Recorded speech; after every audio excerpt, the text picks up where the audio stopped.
virtuales en el marco del taller en defensa del agua organizado por el Frente Anáhuac, disculpa. El día de hoy vamos a abordar el tema de hundimientos y sobreextracción del agua en la Ciudad de México de la mano de Carlos Vargas Cabrera. A continuación voy a leer tu semblanza, Carlos, y posteriormente podemos iniciar con la presentación. Si surge alguna duda o comentario, lo podemos poner en el chat y al final va a haber espacio para la discusión. Eh, Carlos Vargas Cabrera es ingeniero geólogo y maestro en ciencias en aguas subterráneas y candidato a doctor en ciencias por la UNAM. Su área de trabajo es el comportamiento hidráulico y mecánico de los sistemas acuíferos, así como la sustentabilidad hídrica y su repercusión en la política pública en México. Estos temas los ha desarrollado como técnico académico en el Instituto de Geología de la UNAM y como profesor en la UNAM en los planteles Iztapalapa y Lerma. Es coautor de 4 artículos en revistas especializadas en hidrogeología. Ha realizado estudios de sistemas hídricos subterráneos para el sector público, entre ellos los municipios de la región 4 de Guanajuato, en Cedesú, Querétaro, Sedubí, Ciudad de México, Alcaldía Iztapalapa, Ciudad de México, para Conagua y Chapingo, así como para Pemex. También ha elaborado más de 30 estudios diagnóstico y de propuestas de gestión hídrica para diferentes comunidades del centro del país. Actualmente es codirector académico del Centro para la Sustentabilidad Inacali Ixcahuicopa, CENTLI, y presidente del Consejo de Administración de la Cooperativa de Estudios y Proyectos Sierra Nevada. En la Coordinadora Nacional Agua para Todos, Agua para la Vida, colabora con la construcción del buen gobierno del agua, que garantice los derechos al agua de los pueblos, su gestión equitativa, sustentable y con participación. Muchas gracias, Carlos, por acompañarnos el día de hoy y por prestarnos un poco de tu tiempo y de tu experiencia. A continuación voy a dejar de compartir pantalla por si tienes una presentación no las puedas compartir. Y de nuevo, al final podemos tener un espacio para la discusión. Muchas gracias.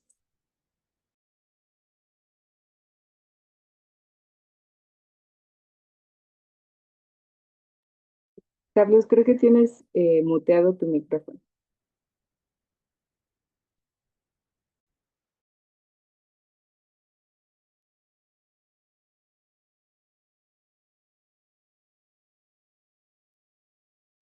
¿Se escucha ahí? Sí, ya Bueno, te escuchamos. ok. Este, sí, perdón. Es que me puse audífonos y creo que fue eso. Sí me gustaría apoyarme para la charla de una presentación que ahora comparto. Em,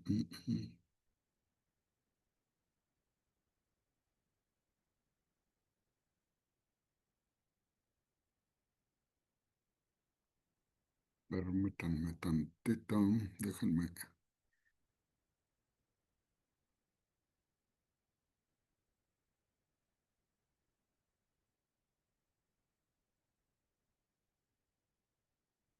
Ahí se ve. Sí, ya la podemos ver.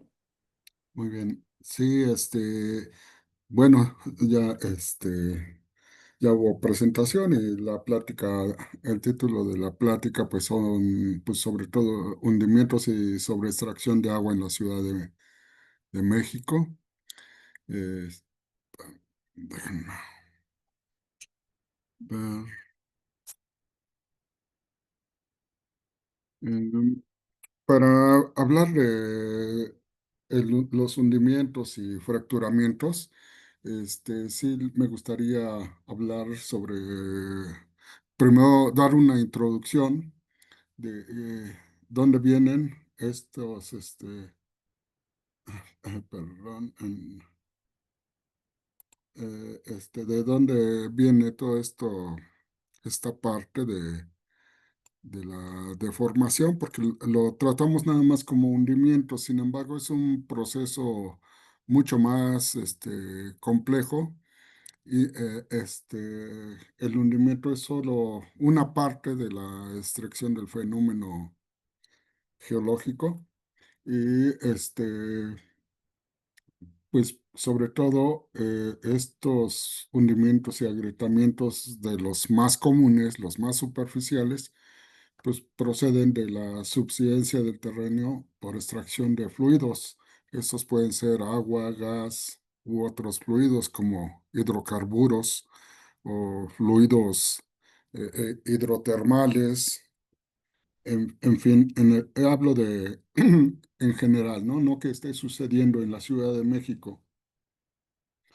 También suceden por la sobrecarga de este fenómeno de subsidencia, por la sobrecarga de la infraestructura urbana u otros materiales en la superficie, porque puede ser también la repentina formación de cuerpos de agua como lagos, que también ocasionan un peso y se sobreviene una deformación del territorio.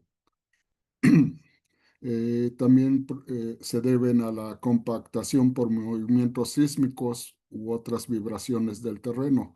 ¿Qué otras vibraciones? Pues puede ser, le llamamos ruido urbano, al, al paso de vehículos pesados, pueden ser trailers, trenes, u otras vibraciones como explosiones que se dan, es así, en la Ciudad de México. O por descomposición y compactación de materia orgánica, eso también se traduce en una deformación del terreno. ¿Qué otro tipo de deformación existe además de la subsidencia por extracción de fluidos? Pues sobre todo se da por el tectonismo, que es a muy grande escala y sí produce una dislocación del terreno. Pues sobre todo estamos en un ámbito de tectónica de placas. Esto es movimientos de convergencia, divergencia y movimientos laterales de placas tectónicas. Y otro es el volcanismo, que también nos puede producir deformación del terreno.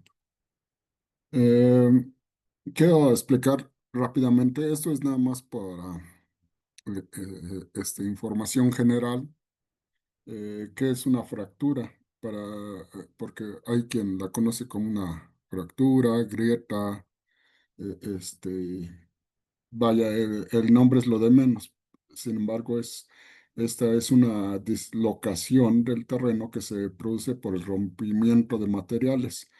Eh, en para llamarle grieta o fractura, el movimiento de los materiales debe de ser perpendicular al plano de, de rompimiento. Hay una separación perpendicular de los materiales de acuerdo al plano de dislocación. En general se presenta de manera local, es de poca extensión en el terreno y de poca profundidad, pero suficiente para ocasionar daños en la infraestructura urbana. Eh, y aquí indico algunas fracturas que se forman en diferentes sitios de la Cuenca de México, en Tlalmanalco, en Tláhuac. Vemos grietas. Estas grietas de Tláhuac son conocidas como grietas de desecación, pero también tiene que ver con esfuerzos tensionales que se forman, o una gran grieta en el lago de Texcoco. Eh, este, a diferencia de la falla, ¿se acuerdan que una grieta, el movimiento de los materiales es perpendicular al plano de rompimiento? Sin embargo, una falla, el movimiento de los materiales es paralelo al plano de rompimiento.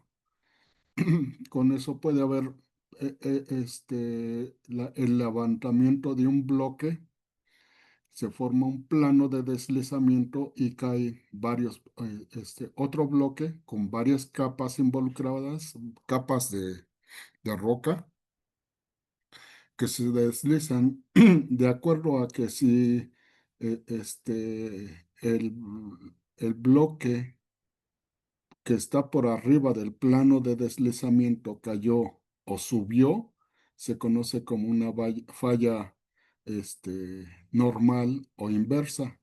Y hoy hay planos que se deslizan lateralmente, hablo de fuerzas que se expresan sobre un plano horizontal, si se deslizan un bloque a un lado de otro, pues se conoce como falla lateral o una falla rotacional si giran uno con respecto a otro. Entonces, esta es una falla. Involucra, como les dije, grandes porciones de corteza terrestre y de varios metros a centenas de kilómetros. Es muy grande estos movimientos. Es necesario revisar estos conceptos porque en el sur de la Cuenca de México tenemos ambos fenómenos. Tenemos grietas y tenemos fallas. Como fallas típicas, pues conocemos que la falla de San Andrés, que está separando a la península de Baja California de la placa norteamericana. Y esto está haciendo que la península de Baja California se mueva hacia el norte. Y se calcula, se estima que dentro de 50 millones de años, la península de Baja California ya no va a pertenecer a México, va a pertenecer a Estados Unidos, al norte de Estados Unidos. Ahí se va a ubicar, claro, porque son a razón de 5 centímetros por año que se mueve. En la ciudad de Querétaro tenemos varias fallas, pero son del tipo normal, no lateral, como la falla de San Andrés. También involucra movimientos muy fuertes, ocasionan el movimiento de estas fallas, ocasionan sismos. Y pues sobre todo en la República Mexicana, pues estamos propensos a sufrir varios movimientos tectónicos y de fallamiento que ocasiona estas fallas, y sobre todo debido los principales sismos de que estamos sufriendo son por el choque de placas en el suroeste suroeste y sur de la República Mexicana, que ocasiona que la placa pacífica se meta por debajo de la placa continental, la placa norteamericana, y haya volcanismo y esto haya formado a la faja volcánica transmexicana, aquí en color gris resaltado. Este, bueno, por eso es que tenemos tantos sismos, fallamientos, grietas, en esta parte, ¿no? Es una de las causas. Pero vamos a abocarnos en esta plática a hablar sobre la deformación por subsidencia del terreno y sobre todo por extracción de agua subterránea. Para ello vamos a hablar un poco más de la ubicación de la Cuenca de México, para abocarnos al sur de la Ciudad de México. Pues como les dije, pues sobre todo la Cuenca de México se encuentra casi en el centro de la faja volcánica transmexicana. También es conocida esta faja volcánica transmexicana como eje neovolcánico. Eh, En el vulgo geológico se prefiere utilizar faja volcánica transmexicana, eh, este, porque más es una faja que un eje. Se ve como una faja de grandes materiales,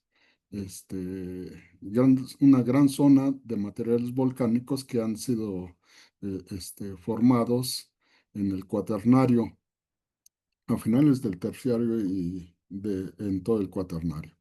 Entonces eso nos conformó a la Cuenca de México. Aquí figura más grande, delimitada por varias sierras, ahorita las mencionamos, y sobre todo esto dio pie a la formación de seis grandes lagos que en temporada de alta precipitación se unían. Estos seis grandes lagos se formaban al gran lago de Texcoco. Una vez que se secan estos lagos, pues lo que nos dejan son depósitos de materiales muy finos, de arcillas y limos, entre otros microesqueletos, y que son conocidos como depósitos lacustres. Toda la extensión de la Cuenca de México tiene 9.000 kilómetros cuadrados. Mm, Aquí, en esta otra figura, lo que vemos pues es el mapa de la Cuenca de México, pero ahora de su constitución geológica, muy grosso modo, porque hay sus detalles de cada unidad geológica, pero si lo vemos, vamos a tener casi, casi de esta manera conformado la geología de manera muy general, sobre todo para exposición a todo público. Podemos hablar de que las rocas más profundas son rocas volcánicas del terciario, es decir, de hace más de 4 millones de años, que están por abajo formando una base, y por arriba de esa base son las rocas de color naranja. Hubo un volcanismo, de la faja volcánica transmexicana en color rosa, y que nos formó a la Sierra Chichinautzen, la Sierra de Santa Catarina, el Cerro de la Estrella, varios cuerpos volcánicos del norte del Distrito Federal de la Ciudad de México.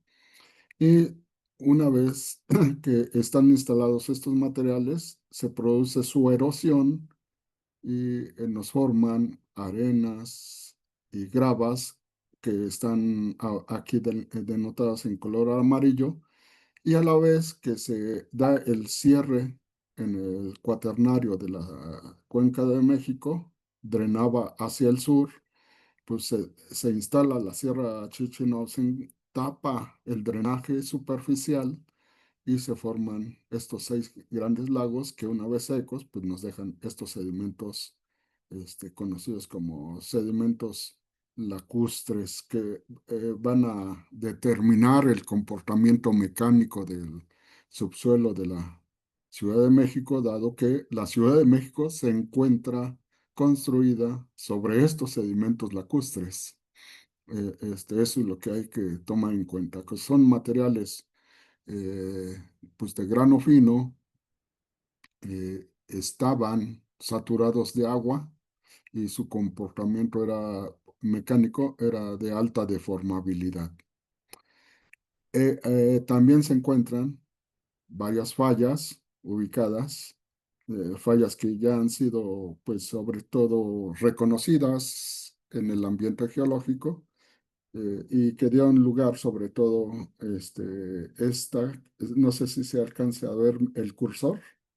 Esta dio pie a la construcción de la Sierra Nevada, donde está el Popo, el Ista, el Cerro el volcán Tlaloc y el Telapón, mientras que estas dos, dieron pie en el sur a la construcción de la Sierra Chichinautzin, y hay una que afecta muy directamente a la alcaldía de Xochimilco y de Tláhuac, Milpa Alta. Eh, También hay otra falla que dio lugar a que saliera el magma y se construyera la Sierra de Santa Catarina, y ya en la última década se ha reconocido la existencia de una falla que viene desde casi el cerro de Chapultepec al Cerro de la Estrella, y va a intersectar a la falla de Santa Catarina. Es conocida como la falla Michuca. Estas fallas son importantes desde el punto de vista de comportamiento del territorio porque también pueden ocasionar una dislocación del terreno, movimientos, y lo están ocasionando, y nos puede ocasionar hundimientos del terreno también. Ahora vamos a hablar un poco más del agua, de la sobreextracción del agua. ¿Cómo se abastece la Ciudad de México de forma hídrica? Pues sobre todo hay una gran dependencia de agua subterránea. El 70% de agua de la que se abastece la Ciudad de México, la población, viene del subsuelo.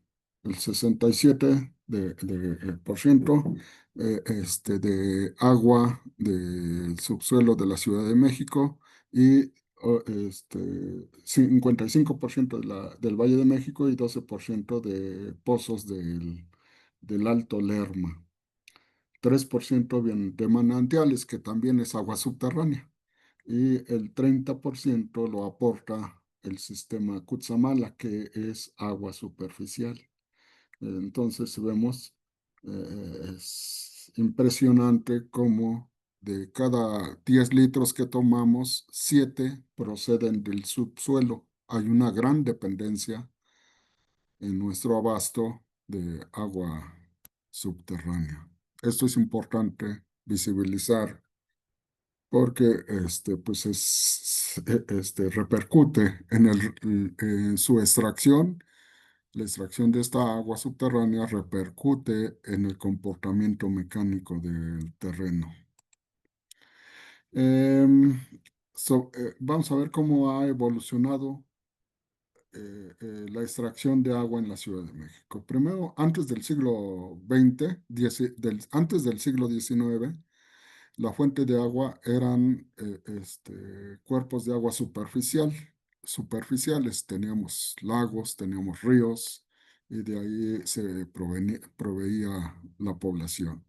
Sin embargo, va creciendo la población, se secan por políticas hispanas, le tienen miedo al agua, secan estos lagos y entonces, pues, ¿de dónde se va a tomar? Ah, pues se cavan pozos con pico y pala para extraer agua.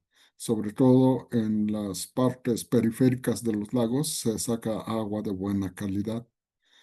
Y cuando comienza a descender el nivel del agua del subsuelo, pues se va siguiendo profundizándose los pozos a más de 20 metros y es necesario de utilizar ya no el mecate con cubeta, sino instrumentos más sofisticados para extraer grandes cantidades de agua que se requería. Por ejemplo, aquí está moviendo el tornillo sin fin un caballo, pero también había manivelas, ¿no? Movidos por el hombre. Avanza el tiempo y crece la población ya desde principios de los años 40 del siglo XX, pues es necesario perforar pozos más allá de los 50 metros para traspasar esa capa de arcillas de origen lacustre de las que les he hablado, para que ahorita vemos de que esas arcillas lacustres no son el acuífero, eran una capa protectora del acuífero y estaban, sobre todo, mantenían bajo presión al agua del acuífero. Por eso cuando se perforan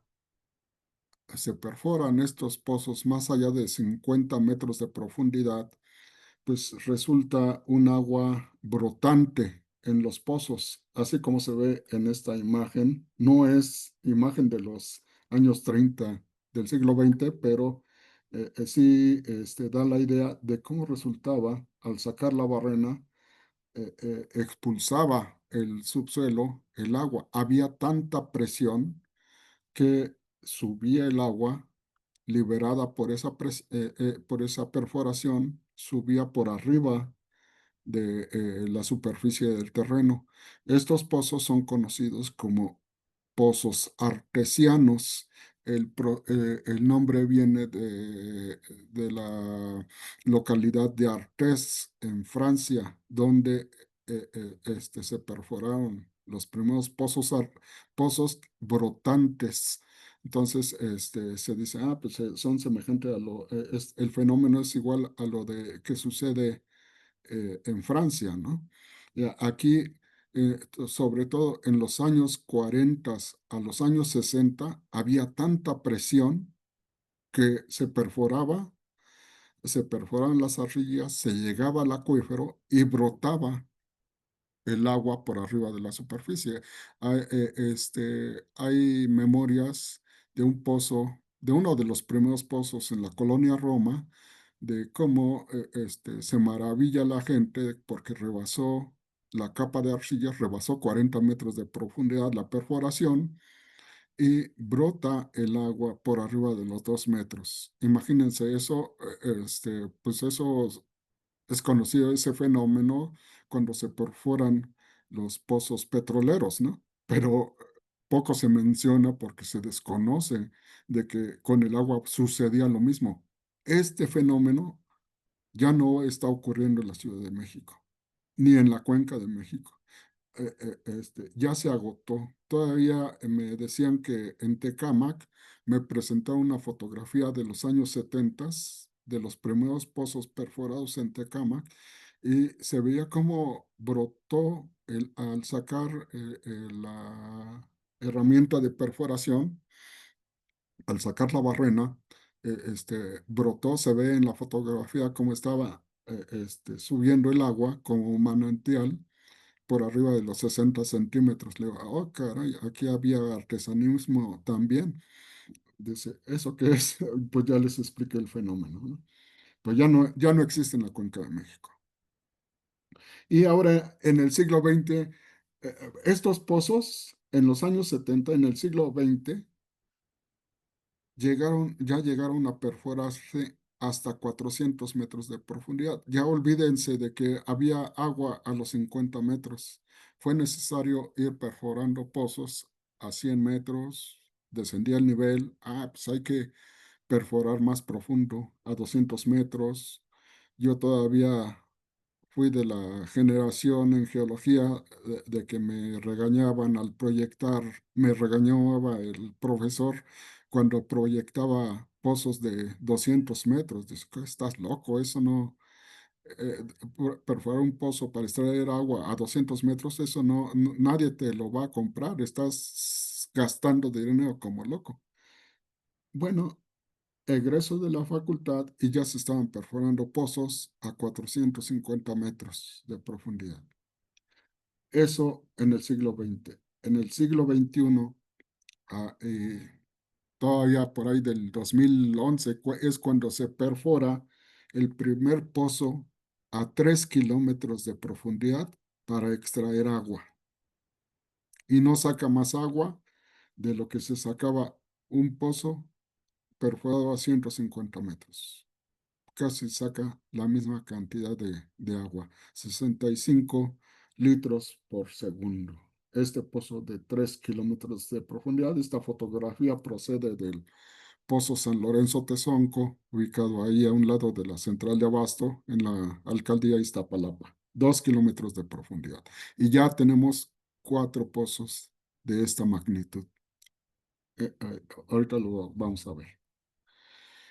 Bueno, eso respecto a la profundización. Se le ha apostado a perforar más y más y más profundidad y más pozos. Esta es otra imagen de la Cuenca de México y vean los triángulos de diferente color. Indican la ubicación de pozos. Aquí se ve la mancha urbana en amarillo. El contorno total es de la Cuenca de México y de acuerdo al color es su uso, ¿no? El azul es público, de uso público, es decir, que abastece a la población para uso doméstico, en verde uso agrícola y en morado uso industrial, pero ya hay una infinidad, hay cerca de 3.000 pozos perforados en la Cuenca de México. Algo que también ha impactado a la política hídrica es la forma en dividir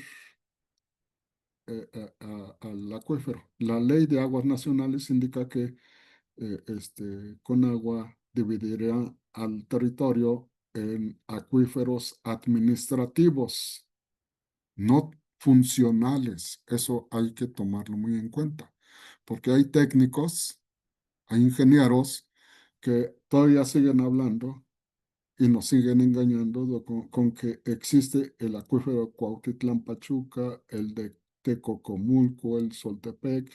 Son los acuíferos de la Cuenca de México, el Apan, el Texcoco, la zona metropolitana de la Ciudad de México, el Chalco, Amecameca.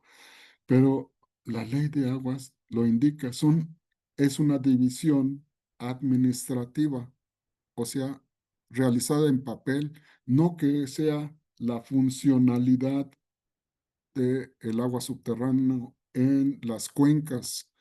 Lo que se ha visto de los que han estudiado el agua subterránea, de que todo esto que le llaman acuíferos administrativos, pues en realidad son acuíferos funcionales y todavía pueden ir más allá de la cuenca de México. Es decir, todos estos 7 acuíferos en que divide la Conagua a la cuenca de México, funcionalmente es uno, es el acuífero de la Cuenca de México. No tenemos por qué dividirlos hablando de manera funcional porque hay comunicación de uno a otro. Y así se ve en la Constitución Geológica. Dije cómo las andesitas de la Sierra Nevada, pues tienen mucho que ver con las andesitas de la Sierra de las Cruzas, con la Sierra de la parte norte de la Cuenca de México y los basaltos de la Sierra Chichinautzen tienen mucho que ver con los basaltos de la Sierra Santa Catarina que abarca tanto Estado de México como Ciudad de México. En fin, hay conectividad hidráulica y no hay razón técnica para dividir a estos acuíferos. Es algo que nos ha hecho mucho daño en la política hídrica. Y aquí se ve nuevamente la geología de la Cuenca de México, en el sur de la Cuenca de México y la ubicación de pozos. Todos esos puntos rojos es la ubicación de pozos, son pozos perforados y nuevamente en rojo, bueno, tapado por las curvas de nivel, es un rojo con la que se acostumbra indicar a rocas basálticas, en rosa las rocas andesíticas y en amarillo los derrames, más que nada los acarreos de arenas y gravas y en gris está indicando pues, la ubicación de los depósitos lacustres. Vean cómo pues sobre todo estos depósitos lacustres pues cubrían una gran parte de la parte baja de la Cuenca de México, en su parte sur, de Chalco, Valle de Chalco, Tláhuac, Xochimilco, pues, y demás alcaldías, como eh, este, Coyoacán, Iztapalapa, en fin, pues son zonas que van a determinar el comportamiento mecánico debido a la extracción. Hay que ver que sobre todo estos pozos de la alcaldía Xochimilco, pues están situados en lugares donde había manantiales. He hecho varios recorridos y la gente reconocía, bueno, pues aquí sacaron agua, pues no tanto hubo tanta ciencia, porque aquí había manantial. Al secarse, pues lo fueron siguiendo con pozos al agua subterránea. Y hay una gran cantidad. Vean cómo estos pozos, es importante ver cómo está en el límite de sedimentos lacustres con la roca volcánica, ya sea andesita o basáltica. Esto es importante porque aquí es donde va a haber una gran deformación de estos sitios por la extracción de agua y por la alta deformabilidad que tienen estos sedimentos lacustres. Em, pues nada más para indicar los pozos ultraprofundos, ¿dónde están? En la Michuca, a un lado de la central de abastos, en Xochimilco tenemos también uno, está, para que no se peleen a que es mío o es tuyo, pues está en los límites de Xochimilco e Iztapalapa, ¿no? Este, bueno, son 4 pozos de más de, bueno, me van a regañar porque dicen, no, nada más hay dos de 3 kilómetros de profundidad. Bueno, sí, los otros tienen 2,7 kilómetros de profundidad. En amarillo, pues se señalan pozos que tienen entre 200 y 300 metros de profundidad, pero también hay pues una gran extracción de agua subterránea. ¿Qué implica el que se esté dependiendo del agua subterránea, que se extraiga del subsuelo? Bueno, implica un descenso del nivel del agua en el tubo del pozo. Estas son gráficos de la profundidad a la que se hallaba el nivel del agua según el año. 1900, este registro va de 1985 al año 2000. Ya no hay más datos. Se dejó de medir la profundidad del pozo porque dice, sí, no, pues está dando mala idea de que todo va para abajo. Vean cómo en el año del 85 todavía había pozos cuya profundidad del agua estaba entre 22 y 25 metros de profundidad y ya había pozos que tenían 42 metros de profundidad. Eso, se sigue midiendo la profundidad del agua en siguientes años y se comienza a ver que siempre, año con año, se está midiendo cada vez más profundo la superficie del agua en el pozo. Y trae aquí los números de los pozos en donde se está midiendo. Esto es en el Valle de Chalco, pero si hacemos lo mismo para cualquier sitio, está ocurriendo lo mismo. Está descendiendo el nivel y podemos sacar la tasa de descenso del nivel del agua. Esto nos está indicando el descenso del nivel del agua en el acuífero, no en el pozo, porque el agua en el pozo es la expresión del nivel del agua en el acuífero, ¿no? Entonces, hay un continuo, siempre está descendiendo el nivel y ahorita, si tuviéramos más datos. Se abandonó en el 2000 la medición, pero para el 2025 pues estaría mucho más profundo el nivel. Tanto que ahorita ya ha alcanzado varios sitios los 80 metros de profundidad. Aquí se llegó nada más a 55 metros. Esto indica que tenemos una tasa de descenso del nivel del agua en el acuífero de cerca de 2 metros por año. Cada año está descendiendo cerca de 2 metros el nivel del agua en el acuífero. Acuérdense, tenemos una dependencia de 7 de cada 10 litros proceden del subsuelo. Bueno, una sección geológica para ver cómo están los materiales, de dónde se está extrayendo el agua, se está extrayendo sobre todo, si se alcanza a ver el cursor, no sé, creo que no. La capa más superficial que no tiene ningún dibujo y que está casi en blanco, pues son las arcillas lacustres. Se indican pues, su espesor.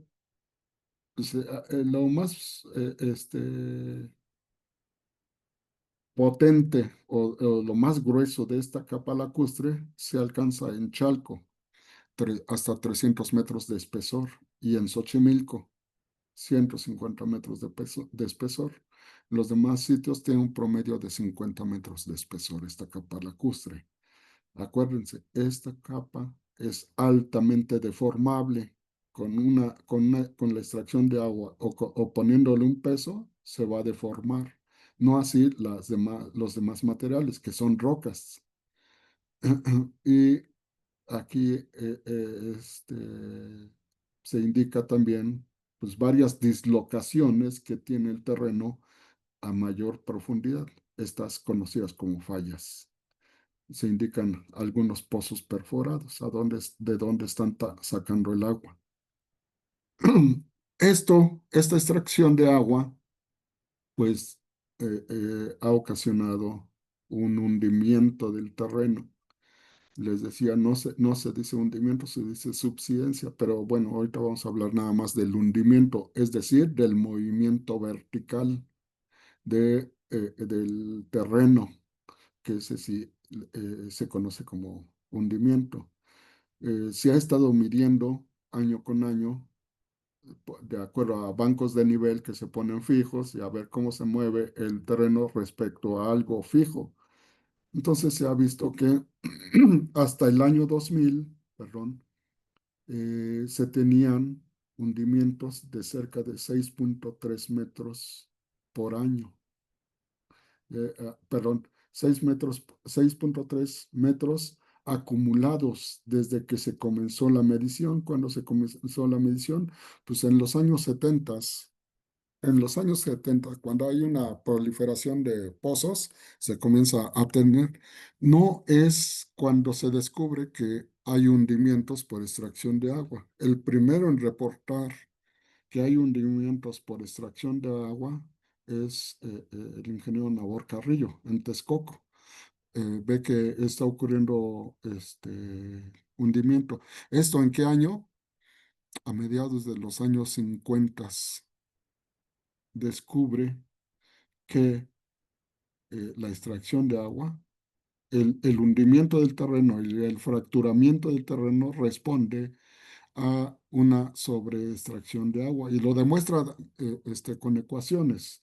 El enlace hace una integración de las ecuaciones de comportamiento del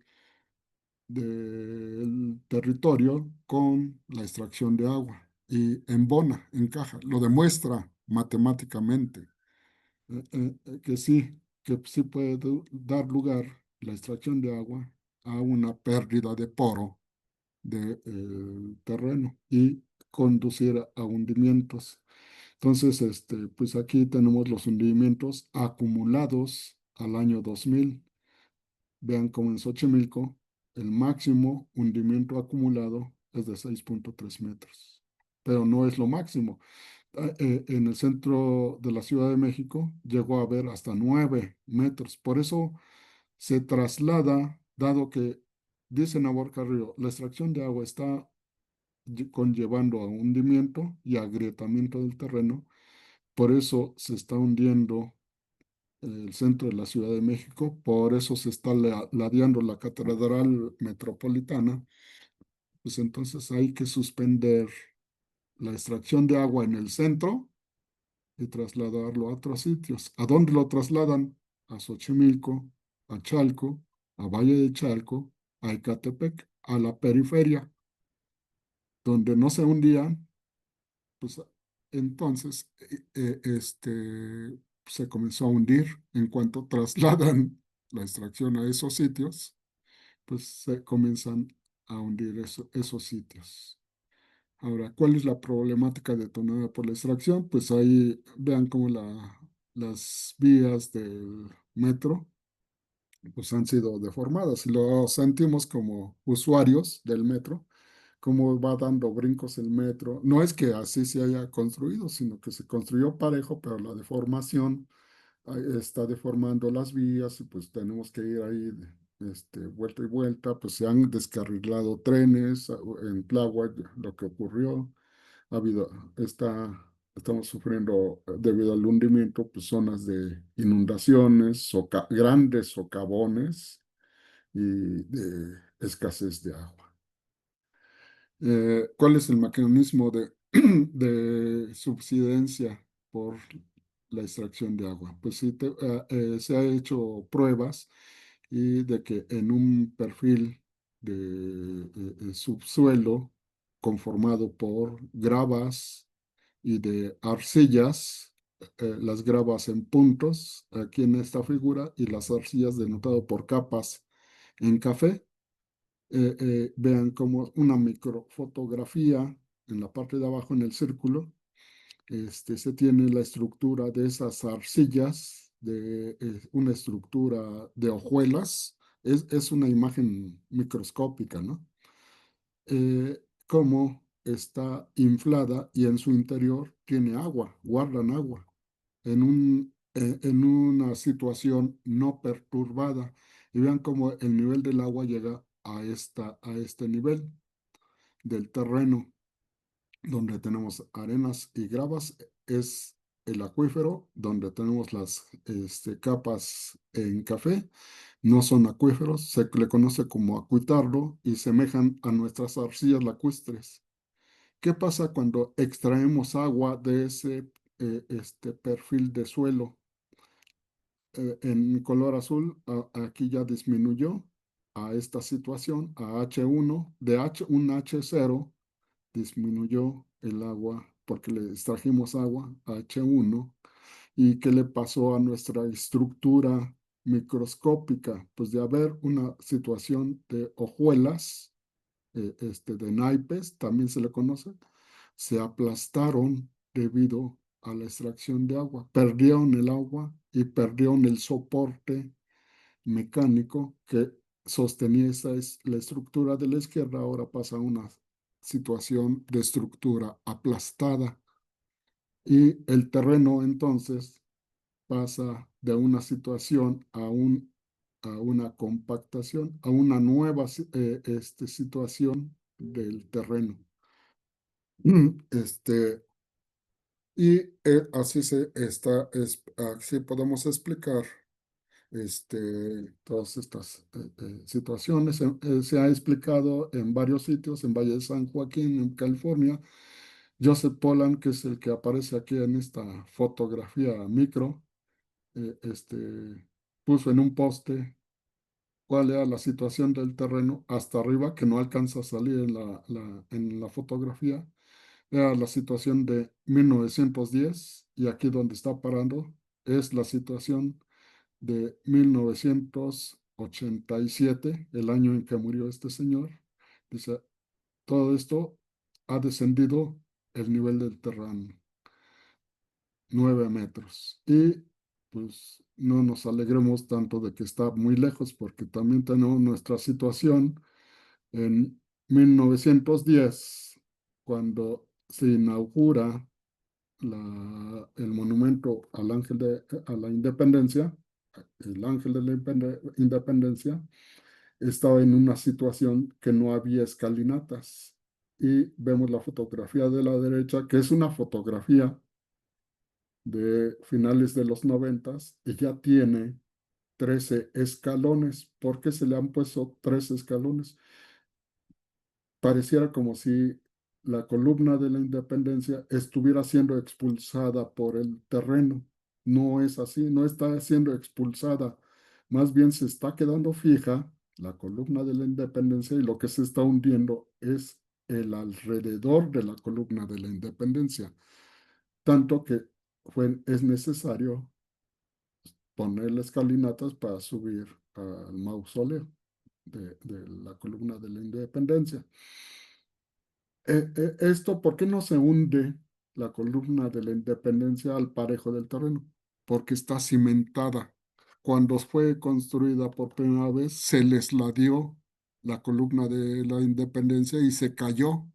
Entonces la volvieron a poner y se volvió a caer. Dice, ¿por qué? Ah, pues porque no, el terreno es altamente deformable y tenemos que ponerle buena cimentación. Le metieron buena cimentación y ahora se queda fija la columna de la independencia. Y lo que estamos viendo es, si estuviéramos ahí en el Ángel, estaríamos viendo cómo se está hundiendo el terreno y nosotros nos quedamos estáticos. Esto, este fenómeno se denomina protrusión y sobre todo se da en las columnas de pozos de extracción de agua. Esta, estas dos imágenes de la izquierda proceden de la esquina sur poniente del Monumento a la Revolución, donde se tiene un tubo, no es poste, mucha gente lo confunde con poste. Ese era un tubo de producción de agua, de extracción de agua del subsuelo. Se le conoce como ademe, es el por donde salía el agua. Y aquí arriba, hasta arriba de este tubo, estaba instalada la bomba de extracción de agua. De tal manera que como estaba fuerte el hundimiento, le iban cortando al tubo para que no se echara a perder la bomba, hasta que era tan fuerte el hundimiento que abandonaron la extracción y abandonaron el corte del tubo. Lo dejaron. Qué bueno que lo dejaron para darnos idea de lo que se ha hundido la Ciudad de México, pero no conocemos la magnitud total porque le cortaron varias veces y no conocemos cuánto le cortaron. O sea, es un hundimiento. Aquí nos está denotando la magnitud parcial de hundimiento porque no tenemos la idea hasta cuánto le cortaron, ¿no? Y aquí vemos un acercamiento del pie de este tubo. Vean, tiene hasta el símbolo con agua y cómo se sigue hundiendo el terreno y está levantando los mosaicos que tiene al lado este ADM, ¿no? No, nada más, hay muchos ejemplos de ADM, de protrusión de ADM en la Ciudad de México y en el Estado de México. Aquí otro tubo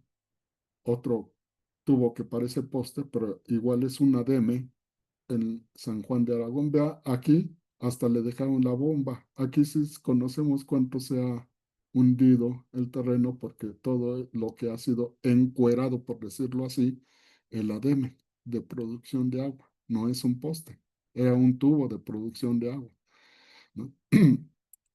Entonces, pues eso es lo que está ocurriendo.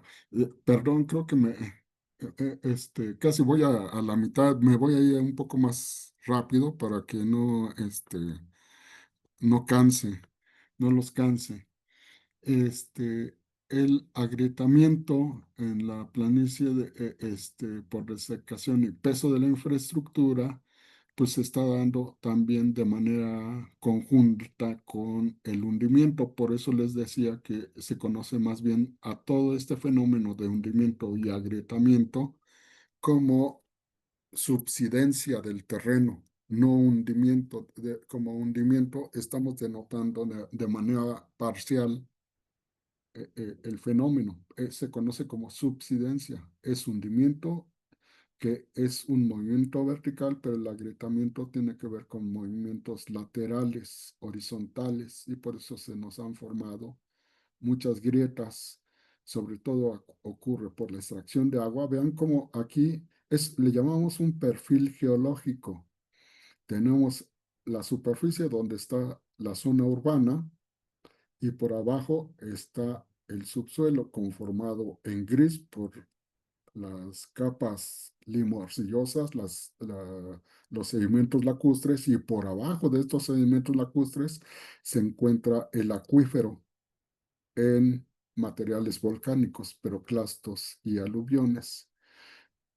De aquí, de esta parte, es de donde procede el agua que estamos tomando, no de las arcillas lacustres. Las arcillas lacustres tienen agua, pero es de pésima calidad. Tiene una salinidad cercana a la del mar. No podríamos, si dicen, ah, pues tenemos el agua de las arcillas. No, es de pésima calidad. Tiene una salinidad muy alta. Tanto que pues producía muchos productos o así que salinos como el tequesquite, hay una gran cantidad de suelos salinizados, es lo que nos ha dejado la desecación de los lagos. Pues sobre todo la anterior lámina era de zona meramente de planicie y aquí estamos viendo una situación de pie de monte. Cómo se encuentra que cuando se encuentran estos depósitos de arcillas lacustres cercanas a un cerro, a una sierra, pues es en donde se va a fracturar principalmente en la zona adyacente al cerro, porque es como si pues, tienen diferente comportamiento mecánico. Este, y así sucede en la Sierra Nevada, en Sierra Chichinautzen, Sierra de Santa Catarina, Sierra de las Cruces, todo lo que está rodeando a estos depósitos lacustres le está ocasionando un fracturamiento, pero por la extracción de agua.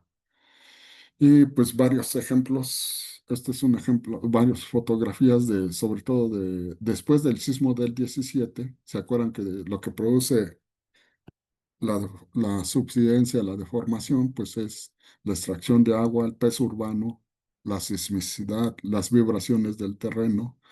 Y pues una vez debilitado el terreno, viene el sismo del 2017 y pues lo que nos deja en Iztapalapa una gran dislocación del terreno.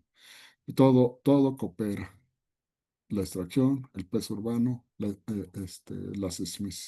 sismicidad, el paso vehicular, la composición del terreno, etcétera, etcétera. Vean cómo este tubo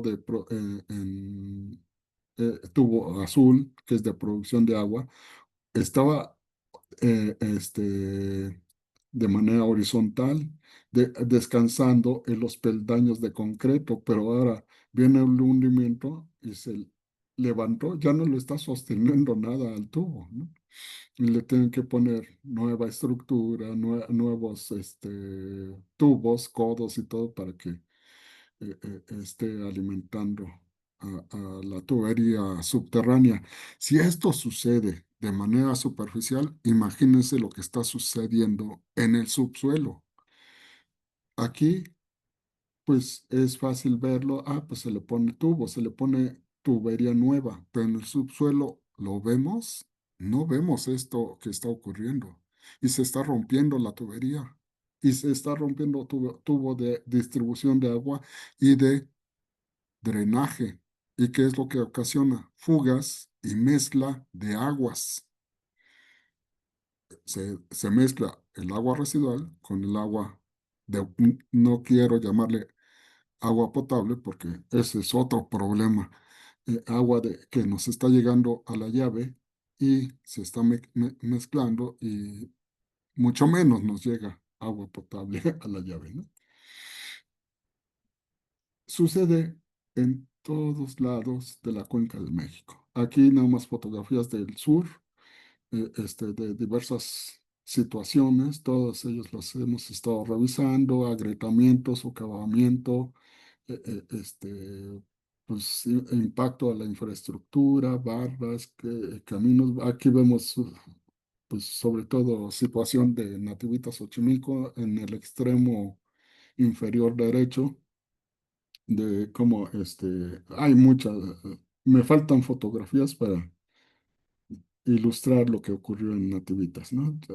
Sobre todo, pues sabemos del socavón que se abrió en medio del lago, y que donde se perdió parte del lago de Xochimilco. Aquí pongo el mapeo de lo que hizo, bueno, son el mapeo en verde, en zona verde. Es un mapa del sur de la Cuenca de México, ¿no? Aparece la alcaldía de Iztapalapa, Tláhuac y una porción de Xochimilco. En verde en zona verde estoy poniendo las grietas que ha documentado la alcaldía de Iztapalapa. Y en zona morada, las que documenté en el 2017 en los límites Xochimilco-Tláhuac. Vean, grietas, vieron las fotografías, ¿no? Bastante, con un desplazamiento de cerca de 1,20 m del terreno. Eh, y pues ustedes, yo creo que la mayoría de esta audiencia son de Xochimilco y tienen más comentarios de todo lo que ocurrió en el 2017 y que sigue ocurriendo, ¿no? Y la ubicación de las fallas, como también están correspondiendo la ubicación de fallas con la aparición de fracturas o grietas.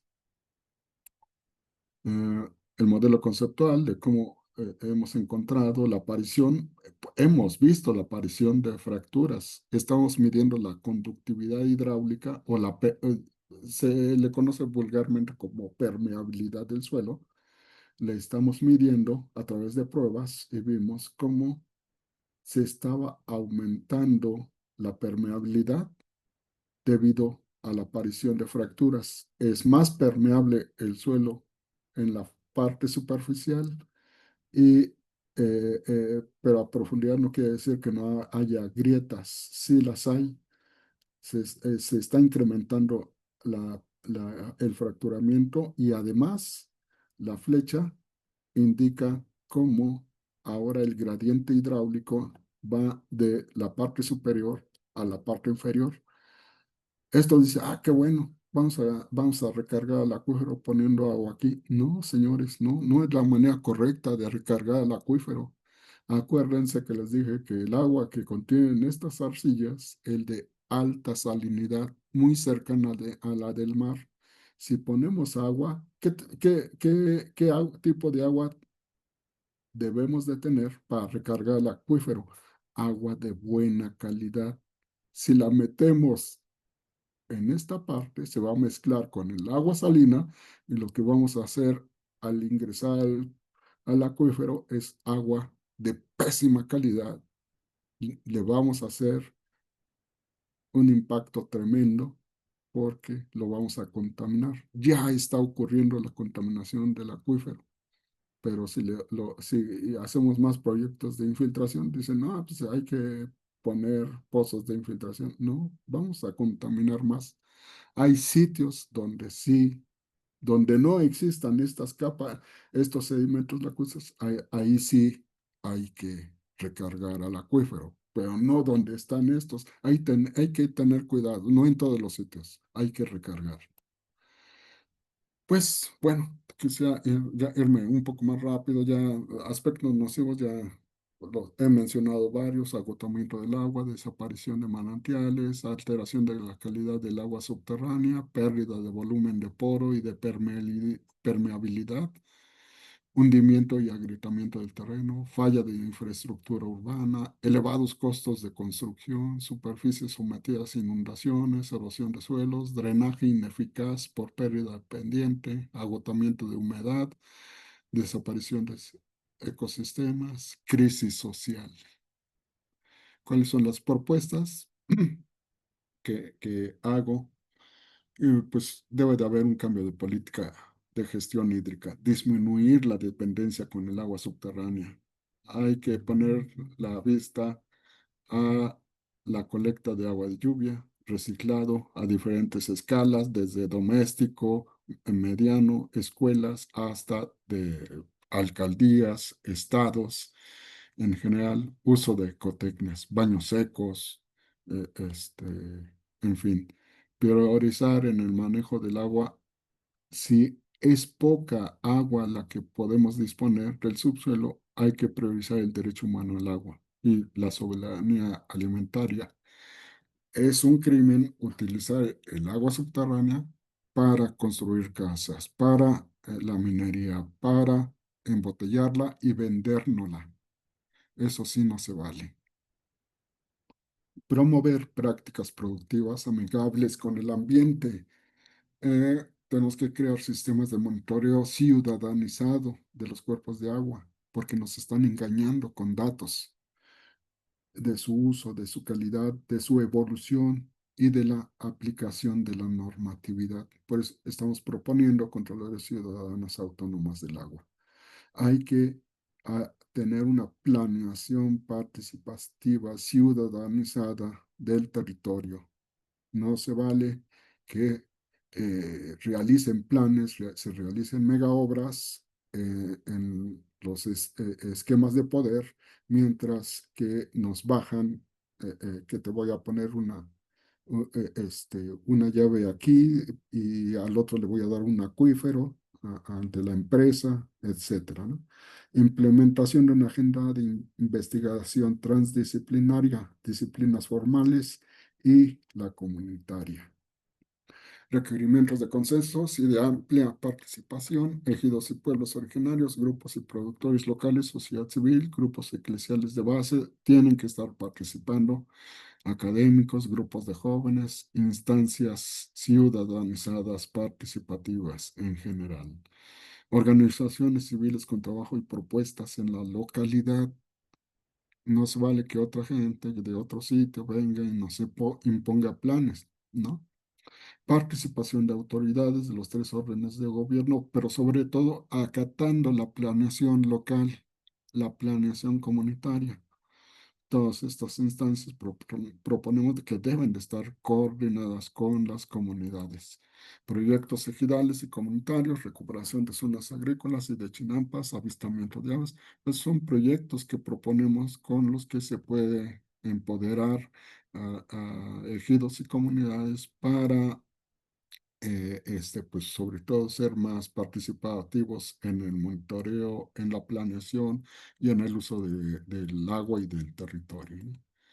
Construcción de instancias de decisión y observancia de la gestión de la buena gestión, grupo especializado ciudadanizado, participando en grupo técnico del lago o del territorio, Contraloría Ciudadana Autónoma del Agua, vigilante del cumplimiento de los acuerdos, no solo vigilante, sino también participando en la planeación en el grupo técnico del territorio.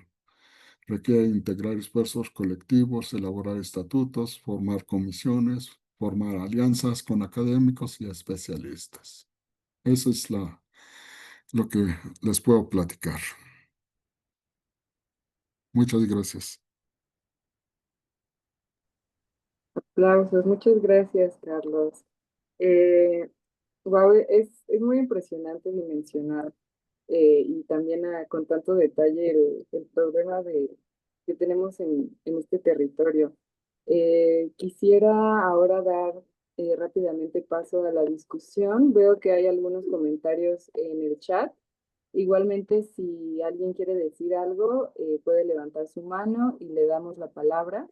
Voy a leer lo que nos pusieron aquí. Bueno, Fernando Sánchez y RCH nos comentan sobre los centímetros que se hunde por año, o bueno, en realidad que la subsidencia del terreno, como aprendimos hoy, que es de más de 20 centímetros, según lo que nos comentan.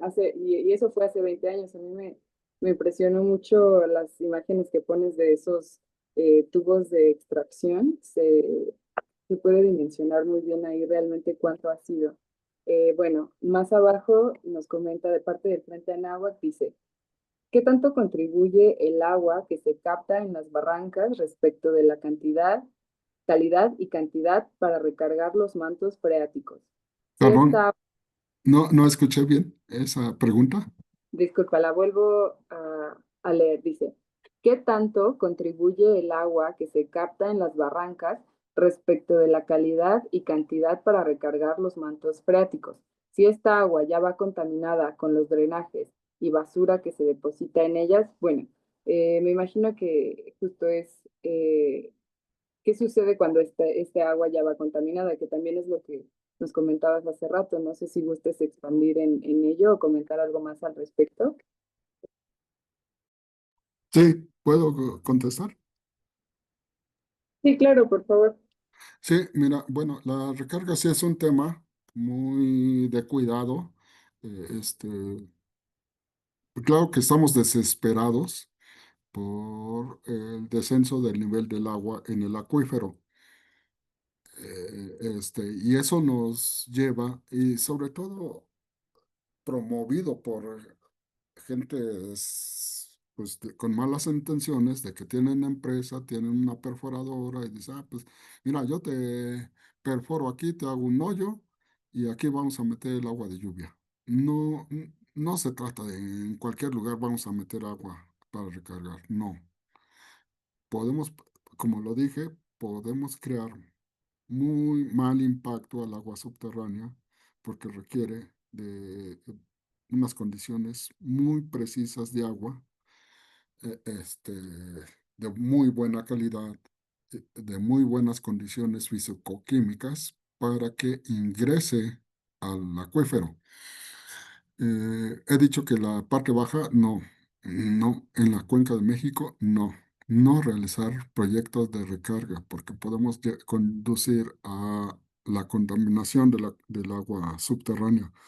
En barrancas parece lógico, pero sí hay que tener cuidado de que no haya fuentes de contaminación.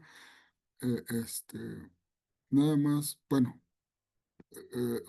menciono lo que conozco en el río Tlalmanalco que se forma por los del Chielos del Iztaccíhuatl. Ahí pues hay un gran escurrimiento. Es de los pocos ríos que todavía existen en la Cuenca de México. Sin embargo, pues hemos medido que en la parte alta el agua del río es de excelente calidad, muy buena. Y eso sin analizar los bacteriológicos. ¿Qué conocemos? ¿A qué le tengo miedo al ingerir agua en la parte alta? Que se dice, es de buena calidad, tómatela. ¿Qué tenemos como fuente contaminante? Pues la vida silvestre. Tenemos murciélagos, tenemos varios tipos de animales que defecan y nos pueden contaminar el agua. A eso es a lo que le tengo miedo. Pero si la hervimos, mira, no pasa nada. Pero bueno, fuera de eso, cuando este río Tlalmanalco toca la primera población de San Rafael, ya viene ahí la población pudiéndola tomar directa, esa agua, y hervirla, y tener una fuente muy de excelente calidad, pues no se da por agregarle el agua de sus drenajes, ahí descarga. Y aún más, el río Tlalmanalco es fuente de tiradero de basura.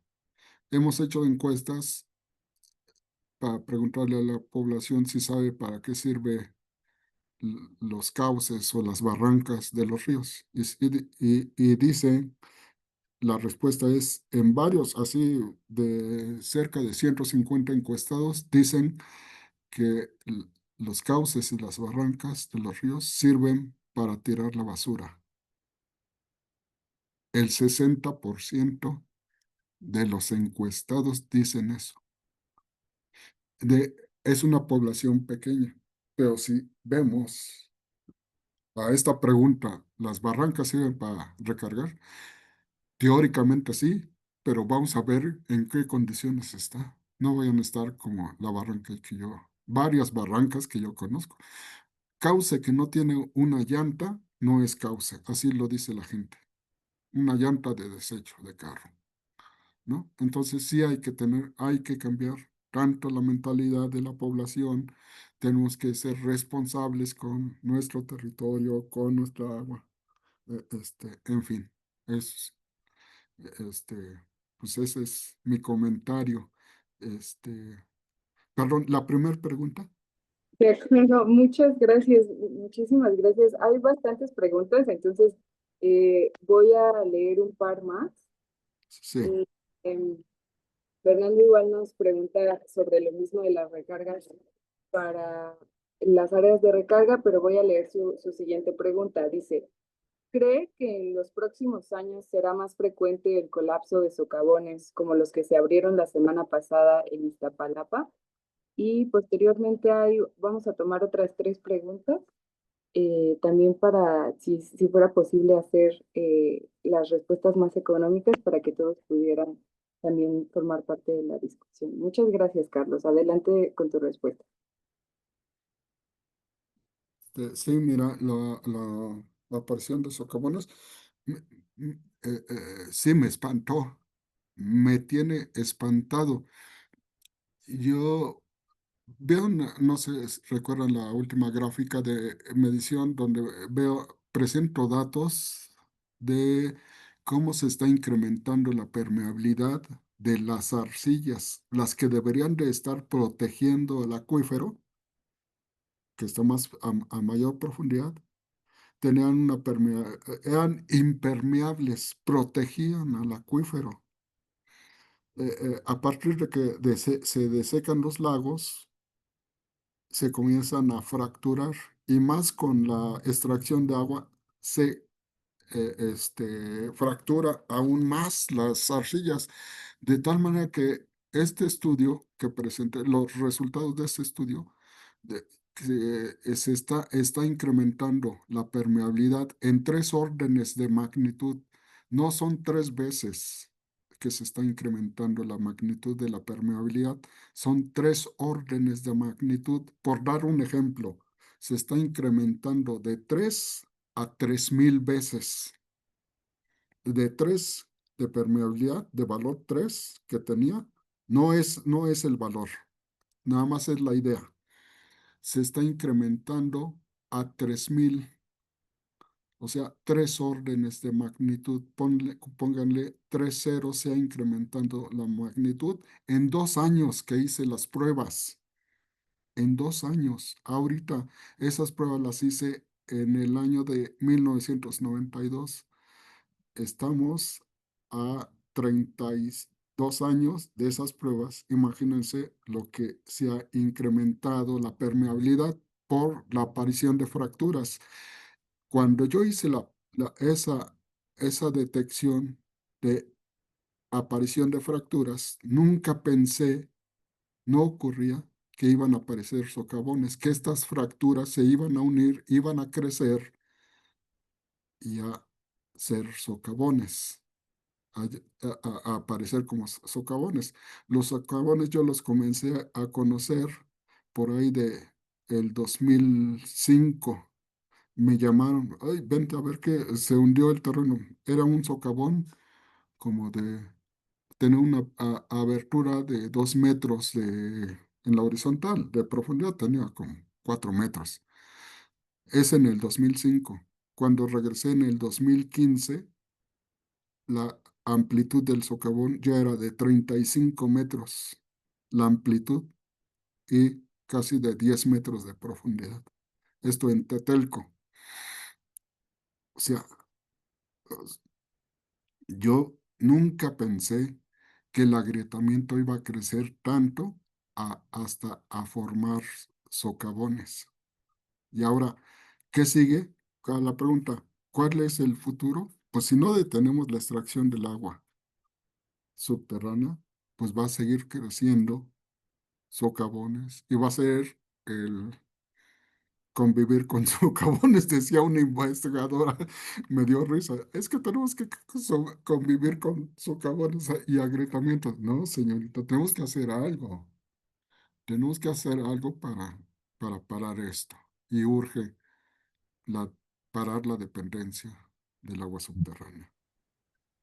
Claro, absolutamente. Me parece muy importante esto que mencionas de no normalizar y no acostumbrarnos a vivir de esta forma y a hacer ya tan cotidiana la tragedia.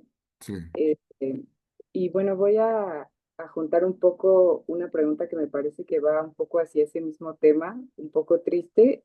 Angélica nos pregunta, ¿qué opinión le merece la advertencia de la UNAM de que en los próximos 10 años tendrán que ser desplazadas millones de personas, la mayoría en el oriente? perdón, la mayoría en el oriente. Sí, me parece que tal vez Angélica se refiera a las noticias que se han visto recientemente, en donde, bueno, marca que hay mayor hundimiento, generalmente en estas zonas que vemos que son Ah, las más sí, afectadas, sí. pero ¿qué opinión le merece a usted estos estudios de la UNAM que precisamente hablan de los desplazamientos, que ya no solo pues es el lidiar con los socavones, sino que también pues qué se hace después de ese socavón o qué se hace cuando las colonias se ven afectadas de esta forma y la gente pues ya no puede habitar en ellas. Sí, sí, mira, yo lo que pienso es de que como están apareciendo varios socavones, no solo y la deformación del subsuelo está ocasionando daños a la infraestructura urbana. He visto como en sitios como este, se está deformando la pared, eso ocasiona rompimiento de la estructura del concreto, de la losa, de los techos, de el romperse de los vidrios por la deformación, porque se está deformando el territorio y con eso conduce a la deformación de nuestras casas, habitación. Entonces, y me relatan cómo en la noche, cuando hay silencio urbano, pues sobre todo oyen cómo está crujiendo la losa, el concreto se está rompiendo o los cristales están a punto de romperse. Entonces, sí es pues de considerarse y me ha hecho pensar que en la parte baja va a ser, sí, inhabitable. ¿Y qué es lo que sigue? Pues que nos vamos a desplazar a la parte alta, a la parte donde se está llevando a cargo la recarga, donde debe de haber bosques, donde debe de haber agua infiltrándose, donde debe de conservarse como zona inalterada, natural. Allá nos vamos a desplazar. ¿Y qué sería? Pues, ¿qué viene? Pues no solo descenso del agua subterránea, peor, sino empeorar la calidad del agua, una vez que estamos invadiendo la fuente de la recarga en la parte alta. Eh, sí, es un futuro que sí a mí me espanta, este, que por eso sí tenemos que hacer algo, ¿no? Sí, la verdad a mí también me espanta y me alarma mucho. Y bueno, leo el comentario de Esther que precisamente nos dice lo importante que es hacerlo público y cómo esto es una prioridad, y también una prioridad el concientizar y que el gobierno tome medidas bajo la presión ciudadana, aunque parece que, pues, que realmente es todo lo contrario o que no es su prioridad, ¿no? O que tratan de ignorarlo y tratar de seguir metiendo desarrollos inmobiliarios y tal como si la situación no fuera esto. Pero bueno, voy a también juntar un poco estas dos preguntas que ambas nos hablan, me parece, de la lluvia y de captación pluvial. Primero, Vanessa nos saluda desde Guanajuato y comenta que el año pasado tenían sus presas a niveles críticos y este año muchas de ellas se han llenado, pero su principal fuente de abastecimiento son también los pozos, los cuales siguen estando sobreexplotados. Nos comenta que aunque haya lluvias, no quiere decir que está llegando necesariamente a los pozos y también lo que nos comentaba sobre la calidad. Mucha se queda en los sistemas de la tubería, nos dice Vanessa, y bueno, nos pregunta su opinión al respecto y más abajo Alan nos pregunta, ¿qué opinión tienes sobre la implementación de jardines de lluvia para la infiltración pasiva de agua pluvial? Sí, bueno, primero el comentario de Vanessa, sí, exactamente como lo dice ella, el que haya lluvia eh, hace disponible el agua superficial, pero no tiene que ver con que haya recarga del acuífero. Son cosas diferentes. Sobre todo, son más diferentes entre más se hace profundo el nivel del agua en el acuífero. Entre más profundo, es más difícil que llegue a recargar el agua de lluvia. Puede haber infiltración, pero la infiltración se lleva a cabo, lo hemos visto, moja, por decirle así, el subsuelo, pero no rebasa el metro. Y acordémonos que en muchos sitios, como en Guanajuato, ya anda el nivel del agua por abajo de los 100 metros. Imagínense, tengo hecho estimaciones cómo viaja el agua en el subsuelo y viaja a manera hasta, por muy rápida, 6 centímetros por agua, por año. Muy rápido. 6 centímetros por año viaja el agua subterránea. ¿Y cuánto les dije que está descendiendo en la Ciudad de México el nivel del agua? A razón de 2 metros por año. ¿Cuándo va a alcanzar el agua de lluvia en la superficie al acuífero? Es una carrera que le llamo la carrera del conejo contra la tortuga. El descenso del agua en el acuífero es el conejo, va rapidísimo, mientras que la infiltración va a paso de tortuga, que no llega a hacer recarga. Son dos cosas bien diferentes. Infiltración es de que se meta el agua de lluvia al subsuelo, pero de que haya recarga, de que impacte al acuífero, que mucha gente le llama manto freático, no, no va a llegar, es muy lento el movimiento del agua en el subsuelo. Y eso, mucha razón que tiene Vanessa. Y perdón, la última pregunta, de jardines filtrantes. No, vuelvo a hacer hincapié. Mucha gente dice, no, pues pavimento, es como le llaman, ecológico, poroso. No, señores, no. No podemos meter agua al subsuelo en cualquier sitio, con intención de recargar. Con intención de filtrar, sí. Es decir, de humedecer a las arcillas y nada más, pero no de recargar.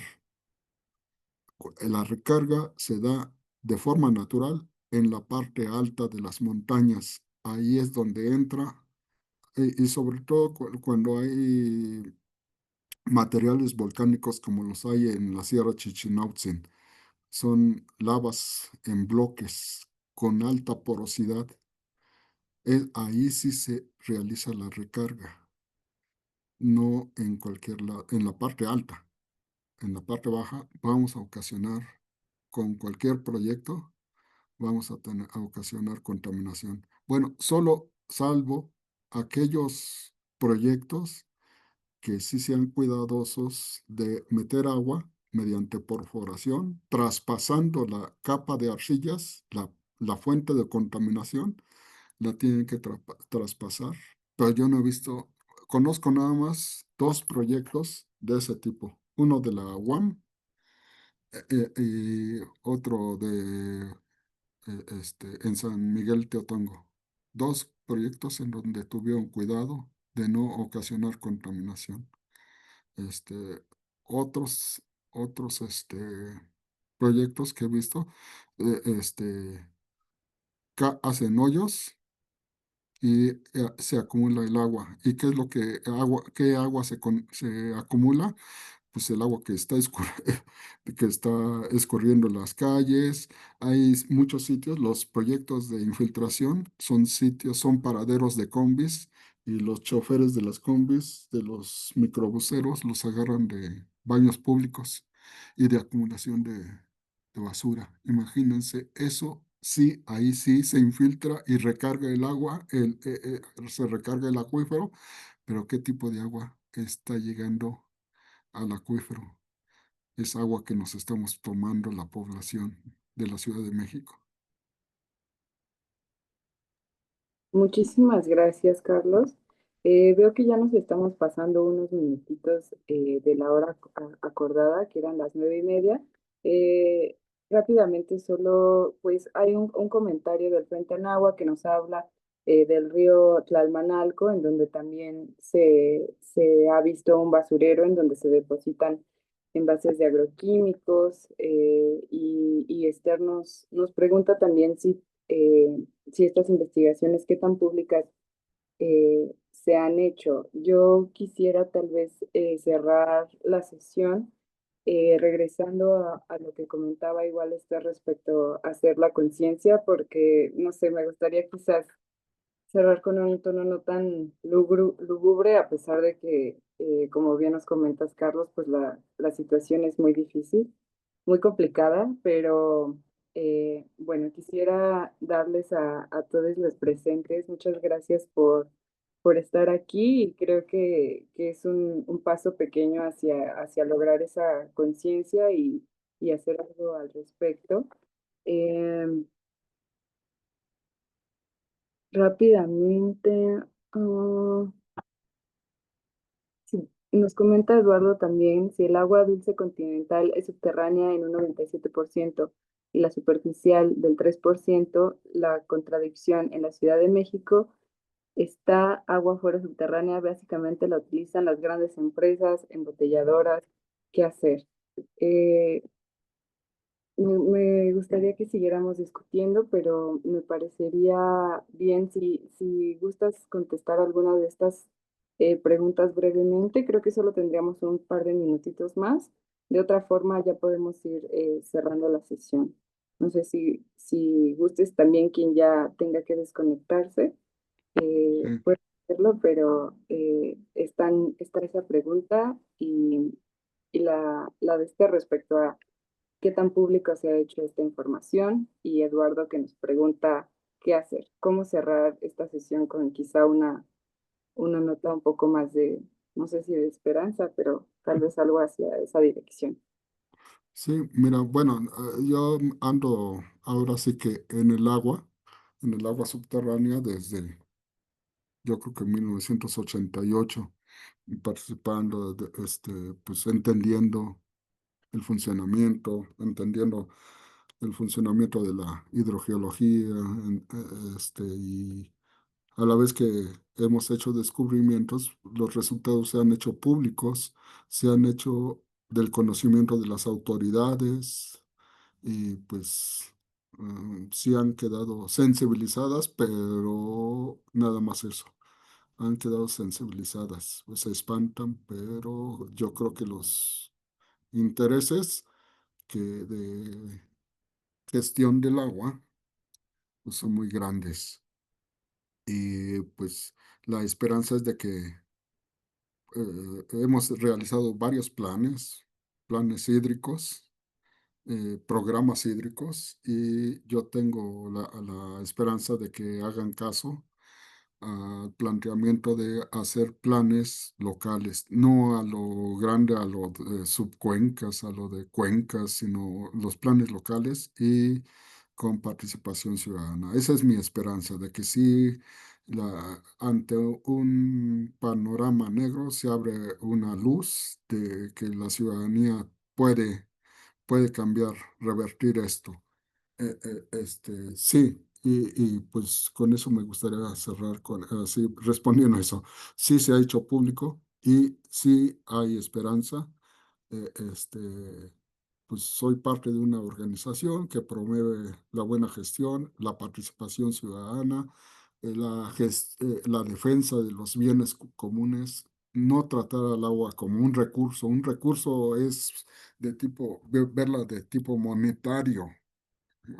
Ahí sí me duele cuando hablan de que el recurso agua, el recurso no agua, no, es como hablar de ser egoístas, de que es recurso para nosotros las personas y no lo están viendo también para la biodiversidad, flora, fauna y el territorio. También hoy te hablé sobre lo que nos está pasando si no consideramos al territorio, al subsuelo, a las cuencas pues, es el lugar que habitamos y si no lo conocemos, entonces nos lo va a cobrar. Es tratar al agua como un bien común a todo mundo y al territorio donde estamos viviendo. Claro, pues también me gustaría cerrar en esa nota con un poco miras hacia la acción local y pues no acostumbrarnos también, como comentaba antes, ¿no? A hacer esto algo cotidiano. Pues bueno, creo que aquí ya podemos dejar la sesión. Muchísimas gracias a quienes estuvieron presentes y también un gran agradecimiento, Carlos, de parte del Frente. De mi parte, personalmente, también muchas gracias. Bueno, la siguiente semana tendremos otra sesión para los participantes que gusten también conectarse. Eh, y bueno,